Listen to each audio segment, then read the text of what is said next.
मेरे साथियों नमस्कार। साथियों, एस्पिरेंट कोचिंग इंस्टीट्यूट में आपका स्वागत है।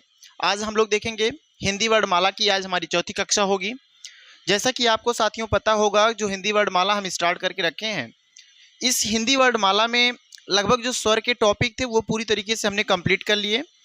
आज हम स्टार्ट करेंगे व्यंजन, और व्यंजन को एकदम बिल्कुल यूपी पुलिस और यूपीएसआई को देखते हुए पूरी तरीके से कंप्लीट किया जाएगा कि आपका एक भी सवाल ना छूटे। और मेरे भाई ये चीज़ याद रखना, जो एनालिसिस किया गया है और प्रीवियस ईयर उठा करके या अभी जो भी पिछले पेपर हुए थे उन सबको हमने एनालिसिस किया, और एनालिसिस करके ये पाया है कि जो टॉपिक पढ़ाई जाएंगी आपको वो बिल्कुल एक बेहतरीन टॉपिक के तौर पे होंगी और बेहतरीन आपको मिलेगा। तो मेरे साथी ध्यान देना, आज हम स्टार्ट फिर से करेंगे वर्णमाला की। आज हमारी चौथी कक्षा हो जाएगी और वो पूरी तरीके से किसके ऊपर होगी? व्यंजन के ऊपर होगी। जैसे कि आपने देखा कि ये कुछ टॉपिक्स हमने कंप्लीट कर लिए। ये टॉपिक्स कौन कौन से हैं जो हमने कंप्लीट किया? यदि आप इस टॉपिक्स को नहीं देख पाए हैं तो आप बिल्कुल जाकर के प्लेलिस्ट बनी हुई है यूट्यूब चैनल पे, आप जाएंगे वहाँ पे बिल्कुल फ्री है और आसानी से प्लेलिस्ट से खोल करके आप 3 टॉपिक को कंप्लीट कर सकते हैं, है ना भाई। 3 क्लास या 3 वीडियो बनी हुई है, उसको आप कंप्लीट करेंगे, आप देख पाएंगे कौन कौन सी टॉपिक हम कंप्लीट कर चुके हैं। जैसा कि आप देख पा रहे होंगे, ये हिंदी वर्णमाला देख रहे हैं ना मेरे भाई। हिंदी वर्णमाला तो ये टॉपिक ही अपने आप में बहुत है। अब इस टॉपिक के अंतर्गत देखो, जैसे कौन सी हेडिंग कंप्लीट कर लिया? वर्ड कंप्लीट हमने किया। वर्ड के साथ साथ हम लोगों ने अक्षर देखो कंप्लीट किया, ठीक है। ध्वनि को भी कंप्लीट कर लिए। ये तो वैसे तो तीनों को एक ही में समाहित करते हैं, जबकि देखो यहाँ पे एक बहुत बड़ा मुद्दा रखता है स्वर का। स्वर को हमने एक बेहतरीन क्लास के तौर पे देने का प्रयास आपको किया है। आप देखेंगे तो इस चीज़ को एनालिसिस कर पाएंगे। फिर कैसी क्लास आप हैं, बिल्कुल आप कमेंट बॉक्स में ये भी बता सकते हैं सर कैसी क्लास आपने दी, है ना मेरे भाई। देखेंगे कि जो स्वरों का भेद दिया गया, स्वरों को किन किन रूपों के आधार पे भेदा गया है या उसको विभेदित किया गया, डिवाइड किया गया है। तो बोलेंगे सर एक तो मात्रा के आधार पे स्वरों को अलग किया हमने। मात्रा के आधार पे जैसा कि आपको पता होगा, ह्रस्व स्वर, दीर्घ स्वर और प्लुत स्वर में डिवाइड किया। उसके बाद आपने देखा रचना के आधार पे हमने बांट के रखा है ना। अगर आप देखना चाहते हैं पिछली क्लास बिल्कुल जाके देख सकते हैं। और हमने क्या देखा? संधि स्वर किसे कहते हैं, संधि स्वर के भेद दिखे। बीजाती संधि स्वर कौन से हैं, है ना। इसके मतलब रचना के आधार पे संधि स्वर को बांटा गया था, मूल स्वर और संधि स्वर। संधि स्वरों को बांटा गया था बीजाती संधि स्वर और सजाती संधि स्वर। तो बीजाती संधि स्वरों को जब बांटा गया था, है ना, यहाँ पे दीर्घ में और वृद्धि में आपको देखने को मिला होगा। और वैसे आगे देखेंगे जीभ के आधार पे स्वरों के भेद, जैसे आपको पता होगा अग्र स्वर, मध्य स्वर, पश्च स्वर, ठीक है ना। उच्चारण के आधार पे मेरे भाई, उच्चारण के आधार पे बिल्कुल आपको हमने 2 टॉपिक से कंप्लीट करवाया। एक तो हमने कुछ संस्कृत के कहे जाए तो संस्कृत के कुछ श्लोकों या आप कह सकते हैं भैया कुछ उसके सूत्र से हमने सीखा। दूसरी कहानी हमने क्या बनाई कि वैसे याद रखना कंठ, है ना, तालु, जैसे का ख ग घ अंगा को जो था वो कंठ से हमने किया था, और च छ ज झ इया को तालु से किया था, है ना। वैसे अब ट ठ ड ढ को मूर्धा से हमने बोल के रखा था, और उसको तो हमने डिसाइड कर लिया था। ये चीज़ उच्चारण के आधार पे। यदि आपने नहीं देखा तो इस पिछली क्लास को बिल्कुल आप देखेंगे मेरे भाई। मैं इतना कहूँगा कि अगर आप पिछली क्लास देखेंगे तो दोबारा आपको कहीं जाने और कहीं भटकने की ज़रूरत नहीं है। आप बिल्कुल आसानी से ये टॉपिक कंप्लीट कर सकते हैं। दूसरा देखेंगे आगे क्या, मुख के आधार पे विवृत, है ना, समृद्ध, अर्ध विवृत, अर्ध समृद्ध की जो बात की गई ये हमने कंप्लीट कर लिया। आज जो हमारी टॉपिक होगी, है ना, आज जो हमारी टॉपिक होगी बिल्कुल वो किसके ऊपर डिपेंड होगी मेरे भाई? वो व्यंजन के ऊपर डिपेंड होगी। और ये जो टॉपिक आज हम कंप्लीट करेंगे बिल्कुल ये भी एक अच्छे लेवल से कंप्लीट करेंगे भाई। क्लास 2 या 3 और बढ़ सकते हैं, तो उससे आप मत घबराइएगा कि सर 3 क्लास ले लिए, 4 क्लास ले लिए, 5 क्लास ले लिए। क्लास लेने के बाद आप ये चीज़ अनुभव कीजिए कि क्या हमारा कुछ छूटा तो नहीं। मेरे भाई 1 नंबर छूट जाने से अगर 1 क्लास आप ज़्यादा देख लेते हैं, उससे आपका 1 नंबर बन जाता तो वो आपके लिए बेहतर है। ऐसा ना हो कि कोई 1 नंबर छूट जाए और हम 1 वीडियो कम देखें। नहीं भाई, ऐसी गलती आप नहीं करेंगे। आपको करना क्या है, 1 क्लास ज़्यादा देखनी हमको पड़ जाए देख लेंगे, लेकिन हमसे 1-1 नंबर का मायने रखता है। 1-1 नंबर भैया आपको कम से कम कई हज़ारों की लिस्ट से आगे और पीछे कर सकता है। तो इस बात को आप नज़र में रखेंगे, है ना। तो ये जो क्लास होगी बिल्कुल आप मत घबराएं कि सर यूपीपी के लिए है कि यूपीएसआई के लिए। भैया पूरी तरीके से डीपली रख के किया हूँ, है ना, पूरी तरीके से डीपली किया हूँ। बिल्कुल एकदम बारीकियों को खोजने का प्रयास किया गया है इस क्लास में। और आप क्या करेंगे, यूपीएसआई के साथ साथ यूपीपी बिल्कुल रिविलेंट क्लास होगी, आपको किसी भी प्रकार की दिक्कत नहीं आने वाली। तो ध्यान से मेरे भाई आज देखेंगे पहली हेडिंग क्या होगी, और ध्यान देना, इस बात को बिल्कुल मत घबराना कि सर पीपीटी लगा के एक बार में जल्दी जल्दी खींच देते हैं, नहीं, ऐसा कुछ नहीं होने वाला। जो चीज़ हम धीरे धीरे करेंगे, वक्त थोड़ा सा लग सकता है, ये तो आप जानते हैं भैया, लिखने में थोड़ा सा वक्त लगता है। तो लिखने वाली जो चीज़ है, हम भी थोड़ा सा वक्त ले रहे हैं, आप भी धीरे धीरे साथ साथ लिखते हुए चलेंगे, आप बिल्कुल घबराएंगे नहीं। पीपीटी लगा देने से मेरे भाई मैं बहुत जल्दी जल्दी चीज़ों को खींच दूंगा, जल्दी जल्दी पढ़ा दूंगा, आप लिख नहीं पाएंगे, आप नोट नहीं कर पाएंगे, आप पीपीटी ले भी लेंगे तो मोबाइल फ़ोन में रखेंगे, पढ़ नहीं पाएंगे। तो आप बिल्कुल, मैं इतना कहूँगा कि आप आराम से नोट्स को बनाते हुए आगे बढ़ेंगे, है ना मेरे भाई। अब आगे ध्यान से देखना, आज हम टॉपिक की स्टार्ट करेंगे किसको, तो बोलोगे सर व्यंजन स्टार्ट करते हैं। ध्यान से देखना व्यंजन क्या है। जैसा कि हमने स्वर पूरी तरीके से कंप्लीट कर लिया, आज हम पूरी तरीके से कंप्लीट करेंगे व्यंजन को। अगर ये क्लास पूरी तरीके से नहीं कंप्लीट हो पाती है व्यंजन की, तो अगली एक और वीडियो ले सकते हैं हम, और वहां से कंप्लीट इस बात को पूरी तरीके से कर सकते हैं, ठीक है ना। तो एक बार आप बिल्कुल अपनी बात को, अपनी सहमति को जरूर जताएंगे, लाइक के सहारे, है ना, सब्सक्राइब के सहारे, और कमेंट बॉक्स में अपने कमेंट जरूर देंगे मेरे भाई कि आपकी क्या सहमति है, आप क्या हमसे राजी हैं पढ़ने के लिए, अन्यथा नहीं। तो यहाँ पे ध्यान देंगे, जो हिंदी वर्णमाला में आज हम स्टार्ट करेंगे व्यंजन, तो सबसे पहले एक बात याद रखना, जो हम लोग देखा ना कि अभी हमने पढ़ा, पीछे भी एक क्लास कंप्लीट की, भैया जो व्यंजन होते हैं उनकी संख्या 33 रखी गई है। उसमें से हमने कुछ व्यंजन को आपको बताया ना, का से लेकर के का से लेकर के माँ तक, या वर्गीय व्यंजन उन्हीं को कहा गया था, है ना, या स्पर्श व्यंजन भी कह सकते हैं उन्हीं को। और साथ साथ मेरे भाई स्पर्श व्यंजन के साथ साथ हमने आपको अंतस्थ व्यंजन य र ल वा भी बताया, और साथ साथ वहीं पे हमने उस व्यंजन की भी बात की आपसे। उस व्यंजन में कौन कौन से व्यंजन रखे गए, तो बताया गया आपको स अर्थात तालव्य स, दंत स और मूर्धन्य स, और साथ ही साथ हा को समाहित किया गया। तो इस तरीके से आप क्या किए होंगे, व्यंजन की कुछ सीरीज पीछे कंप्लीट किए थे, लेकिन आज उन सभी को हम बिल्कुल डिटेल से करेंगे और एक एक पॉइंट को बारीकी से देखेंगे। आप बिल्कुल एक एक चीज को ध्यान से देखेंगे, और बिल्कुल आप कमेंट बॉक्स में अपने कमेंट को जरूर देंगे। तो पहली बात ध्यान देना कि व्यंजन क्या होता है। कोई भी वर्ड जो व्यंजन होगा वो मेरे भाई स्वतंत्र नहीं होगा। पहली बात याद रखना कि जो व्यंजन वर्ड होते हैं वो स्वतंत्र नहीं होते हैं। जैसा कि हमने पढ़ा, स्वर कैसे होते हैं, स्वतंत्र होते हैं, तो ठीक इसके विपरीत जो व्यंजन वर्ड होते हैं वो स्वतंत्र नहीं होते हैं। इसका मतलब क्या हो जाएगा कि जो सर स्वरों का उच्चारण हम करते थे, जो स्वरों को हम बोलते थे, वावेल्स जो थे, जो स्वर थे, उनको जब हम बोलते थे तो किसी अन्य वर्ड की सहायता नहीं लेनी पड़ती थी, किसी अन्य की जरूरत भी नहीं पड़ती थी, हम आसानी से बोल लेते थे। लेकिन जो व्यंजन होते हैं उन्हें हमें वर्णों की सहायता से बोलना पड़ता है। और वो कौन से वर्ड हैं जिनकी सहायता से हम व्यंजनों को बोलते हैं, तो आप बोलेंगे मेरे भाई कि जो व्यंजन का उच्चारण करते समय हमें स्वरों की सहायता लेनी पड़ती है। तो इस बात को बिल्कुल आप ध्यान दे पाएंगे। अगर आपसे यहाँ पे डिफिनीशन की मैं बात करूँ कि हिंदी वर्णमाला में व्यंजन की डिफिनीशन क्या हो सकती है, तो आपका जवाब निकल के आना चाहिए कि भैया स्वरों की सहायता से व्यंजन का उच्चारण किया जाता है, या वे वर्ड जो पूरी तरीके से स्वतंत्र नहीं होते हैं और जिनका उच्चारण हम व्यंजन के सहारे करते हैं या व्यंजन के साथ में करते हैं, उसे हम क्या कहते हैं, सॉरी, स्वर के साथ में करते हैं, उसे हम व्यंजन कहते हैं। अगर इसकी हम परिभाषा आपको लिखना है ना, यहाँ हम परिभाषा लिखना भी चाहें तो बोलोगे वे वर्ड जो स्वतंत्र रूप से, यहाँ पे लिख सकते हो कि वे वर्ड जो स्वतंत्र रूप से, वे वर्ड जो स्वतंत्र रूप से,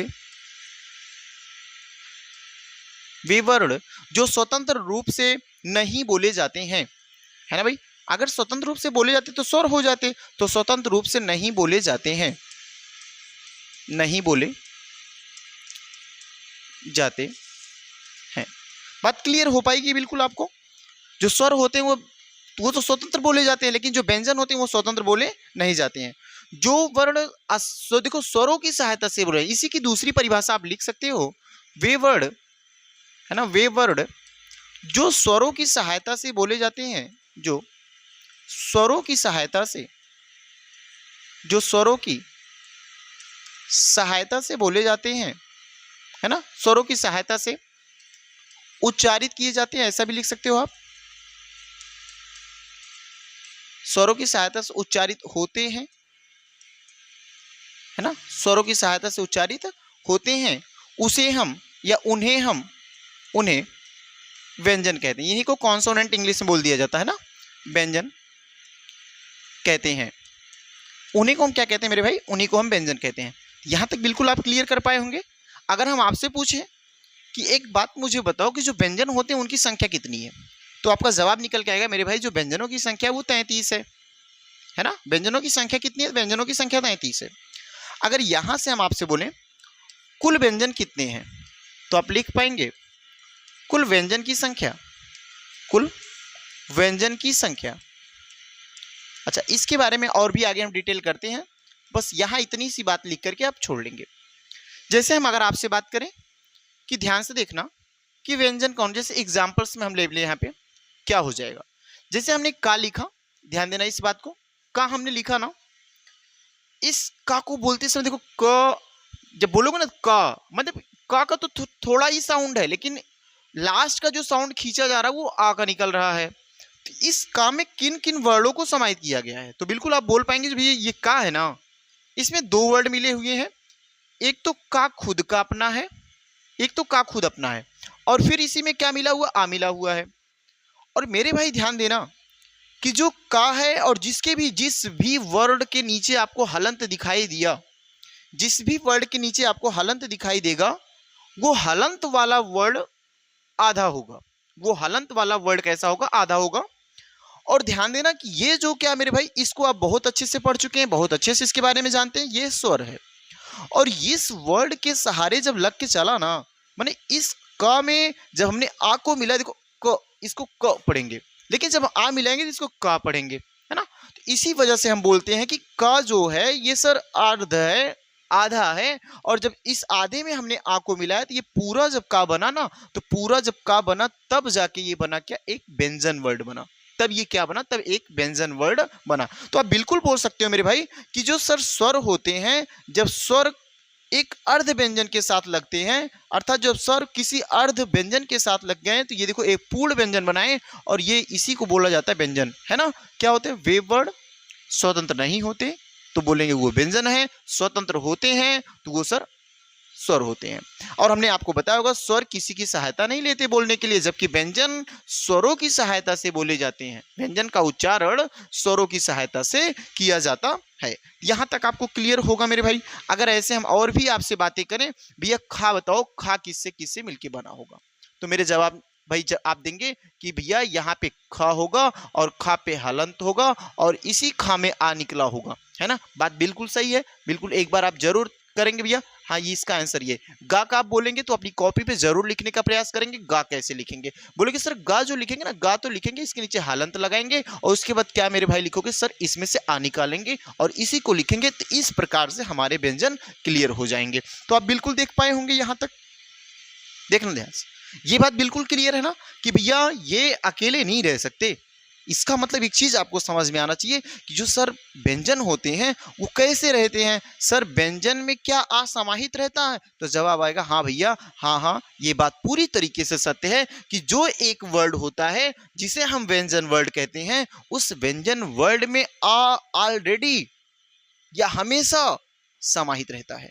इस बात को अगर आप नोटिस करना चाहें, नोट करना चाहें मेरे भाई, तो आप सुंदर सुंदर अक्षरों में नोट कर सकते हैं कि प्रत्येक व्यंजन, देखो प्रत्येक व्यंजन में, यहां पे आप लिख सकते हो एक पॉइंट कि प्रत्येक व्यंजन में, है ना, क्या लिख पाओगे बोलो एक बार, तो प्रत्येक व्यंजन में, है ना भैया, प्रत्येक व्यंजन में, सॉरी ऐसा बोल दें, या प्रत्येक व्यंजन उच्चारण में, ऐसा लिख सकते हो।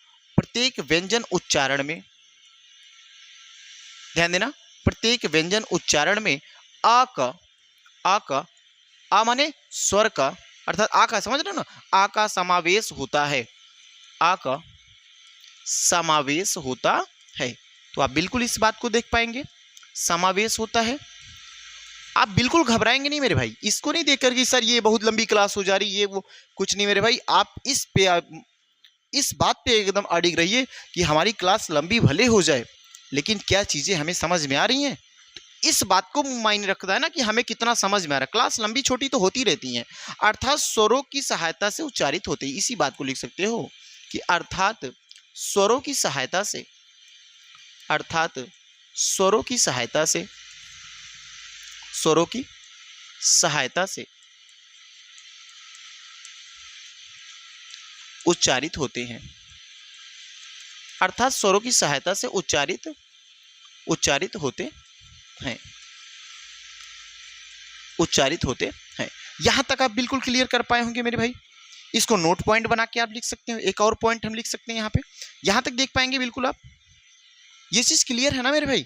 यहाँ से ध्यान से देखना, ये चीज़ बिल्कुल आप क्लियर कर पाए होंगे कि भैया जो स्वर होते हैं वो तो स्वतंत्र होते हैं, उन्हें किसी अन्य वर्ण की ज़रूरत नहीं पड़ती है बोलने के लिए। जबकि सर जो व्यंजन होते हैं ना, उन्हें ज़रूरत पड़ती है किसकी? स्वरों की ज़रूरत पड़ती है, और बिना स्वर के व्यंजन का उच्चारण नहीं किया जा सकता।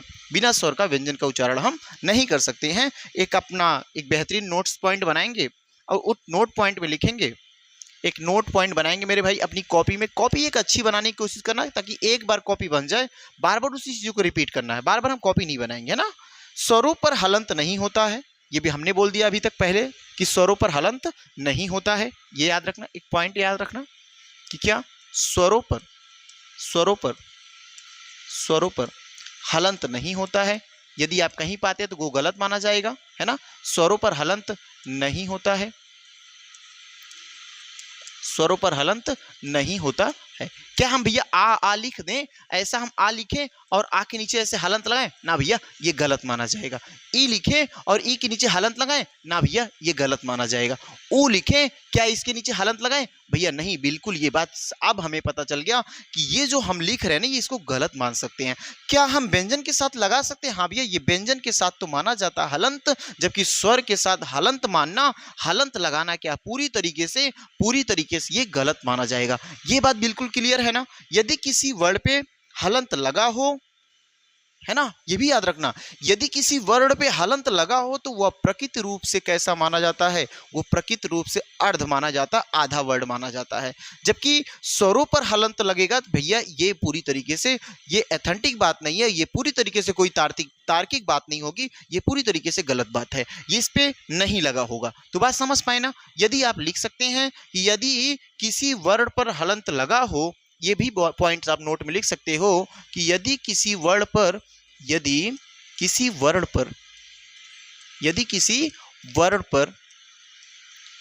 हलंत लगा हो, है ना, यदि किसी वर्ण पर हलंत लगा हो तो मेरे भाई क्या बोलोगे?